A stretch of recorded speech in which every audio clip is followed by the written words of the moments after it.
Good morning, good afternoon, and good evening to one and all watching this video. My name is Nitish Bhat, and today I'm going to be speaking on a topic that is very close to my heart, and that is engines as catalysts of decarbonization. Hybrids today, hydrogen tomorrow.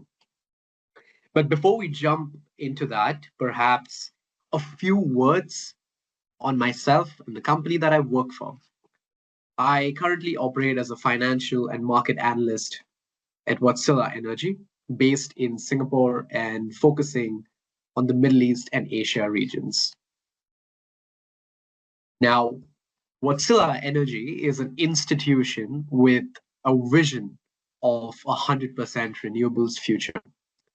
We aim to enable the energy transition through our portfolio of leading power sector technologies, including engine power plant solutions, energy storage and optimization solutions, and finally, to ensure a holistic product offering for our customers. After sales services, which includes a varying range of operational and maintenance support that power plants would need across its lifetime. Wärtsilä Energy is a globally recognized leader in engine, power plant, and energy storage and optimization solutions, with sales to 180 plus countries, 80 gigawatts of installed capacity, 125 plus storage installations, and 18 gigawatts of installations under services agreements. Without further ado, let's get back to the topic at hand. So, engines as catalysts of decarbonization. Hybrids today, hydrogen tomorrow. Of course, the first question that arises is engines are thermal generation sources or have been so traditionally, right? How can they be catalysts of decarbonization? Well, that is what I want to address today. And not only how, but also why engines will be crucial moving forward. We believe that on the journey to 100% renewables, there are 5 steps. 1, adding more renewables. 2, adding flexible generation. 3, phasing out inflexible coal. 4, conversion of flexible generation to sustainable fuels. And 5, 100% renewables. But how do engines fit into the story? I promise it will all make sense at the end of this. To set the scene, we need to understand that APAC as a region is seeing rapid development. And as a result, electricity consumption and demand is expected to increase dramatically. Now, in order to meet the net zero scenarios, as our countries have willfully agreed to, we need renewables to meet this growing demand.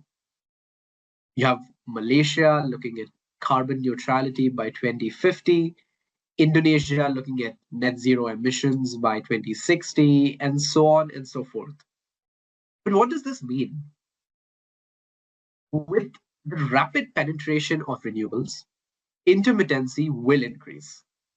That is, when the sun doesn't shine and the wind doesn't blow, there's no power. And for this, we need flexibility. And this flexibility is required at different time frames. It could be milliseconds, it could be seconds, minutes, hours, days, weeks, or even seasons. And we believe that batteries are perfectly suited for this at seconds, milliseconds levels. And for longer time durations, engines are apt for providing flexibility. And that's why we believe that hybrids can be a potential solution today for baseload power. On the left, we have a day's generation profile for a pure renewable setup, that is solar and batteries. And on the right, we have an engine hybrid, which is solar, batteries, and engines. Our team looked at a scenario where we had to meet a 24/7 flat load of 100 megawatts at an annual capacity factor of 75% and analyze the impact of such conditions on both cases. For the pure renewable solution, solar meets the demand first, and any excess solar then charges the batteries, which discharge to meet demand when solar isn't available. For the engine hybrid solution, engines act as balancers, balancing when solar and batteries both aren't available. And I think the results were fairly clear. For the pure renewable solution, where oversizing is a must, as solar isn't always available and batteries today don't have the duration to balance for a 24-hour period, or else you won't be able to meet small pockets of demand early in the day or late at night.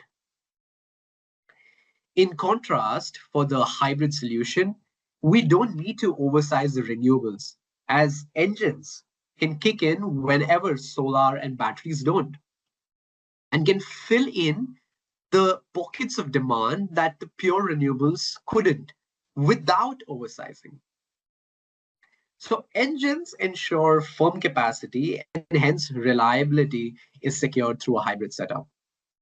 So we know from a generation perspective, it makes sense to go with hybrids. But does it make sense economically? So to evaluate the economic feasibility, we analyzed the LCOE of both setups. The LCOE here describes the average cost of electricity generation over the lifetime of the assumed project and accounts for initial investment, operation and maintenance costs, and fuel costs as well. From the graph, we can clearly see that the LCOE of the renewable setup is more than the LCOE of the hybrid setup. And that is driven by the increase in capex due to the required oversizing for the renewables. For the hybrids case, the fuel cost and variable O&M and a carbon tax comes into play, but the oversizing is so vast for the renewables case that it doesn't really matter. Hence, we at Wärtsilä believe that hybrids have the potential to improve reliability and affordability while ensuring sustainability to a great extent. And that's why engines are a great solution today and can help accelerate renewable penetration through hybrids for baseload power today. But why only engines? Perhaps other thermal assets could do the same. Turbines, coal-fired power plants. I'm afraid not. The operational flexibility that our engines have to offer ensure that our solutions are perfect to balance intermittent renewables at a rapid pace, while also ensuring longer duration balancing. Batteries can't do the longer duration balancing, and turbines can't do the shorter duration balancing. Engines can start and stop quickly, have the ability to do load following, have no plant level part load efficiency derating, do not have any minimum up or downtime, and don't have any minimum load as well. And that's why engines can be catalysts for decarbonization today, due to the flexibility that it has to offer. As we see renewables penetrating the market, thermal assets will have to take a backseat, move from baseload to balancing peaking operational profiles, and that's when this operational flexibility will be crucial. Engines can also operate at plant level part loads without any efficiency derating.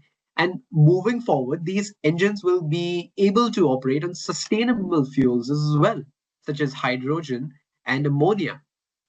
This ensures that there will be no transition risk for all stakeholders involved, given that our engines are future proof assets, assets that will not be stranded moving forward, and hence will be a key driver in the energy transition. In fact, Wärtsilä has recently launched the world's first large-scale hydrogen engine power plant, showcasing that this is no more a fairy tale, but in fact, it is a storyline that is unfolding in front of our very eyes. Our belief is that hydrogen is a promising sustainable fuel and is the most likely long-term solution as well. Of course, this comes with certain caveats such as the pricing of green hydrogen today, is the infrastructure really ready, so on and so forth. But the very fact of matter is that we are ready. When the market needs it, we are here for it. Our engines can already run on 25% blend of hydrogen. And with our large scale 100% hydrogen soft launched already, we know that engines can act as catalysts for decarbonization via hydrogen tomorrow. That is why, and that is how we can catalyze the decarbonization of the energy sector using engines via hybrids today and hydrogen tomorrow. Thank you.